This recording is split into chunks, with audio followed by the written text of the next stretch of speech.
23.4 million people can't afford to live this spring.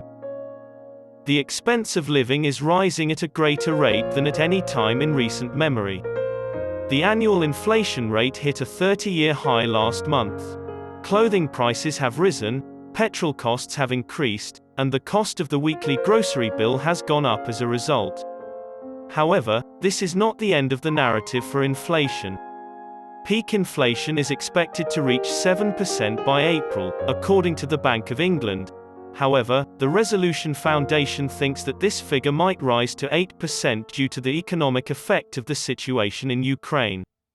While inflation will affect everyone, anti-poverty crusader and writer Jack Monroe recently pointed out that its impact would not be equal.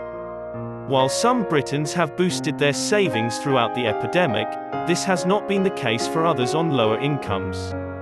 Inflation and a lack of savings have a disproportionate effect on families who are unable to adapt to price spikes. High inflation is going to be a harsh reality. Even more food packs than were given out last year will have to be distributed by food banks. About 27% of the population in 2019-2020 were determined to be living below the poverty line, according to the Joseph Rowntree Foundation. This figure is expected to rise to 23.4 million by April, according to a new report from NEF, 34.2% of the population.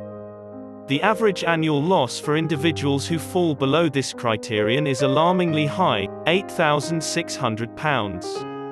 In order to quantify the cost of living, we utilize the Loughborough University's Centre for Research in Social Policy's Minimum Income Standard, MIS. The public's perception of what constitutes a reasonable level of living is used to compute household budgets for various family kinds. With this information, we will be able to accurately estimate how many individuals will not be able to keep up with the expense of living.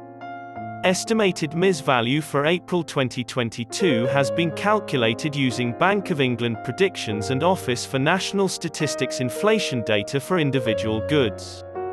We use the Bank of England's 7% inflation prediction for Q2 as a starting point, but we also factor in the 54% rise in the limit on energy prices.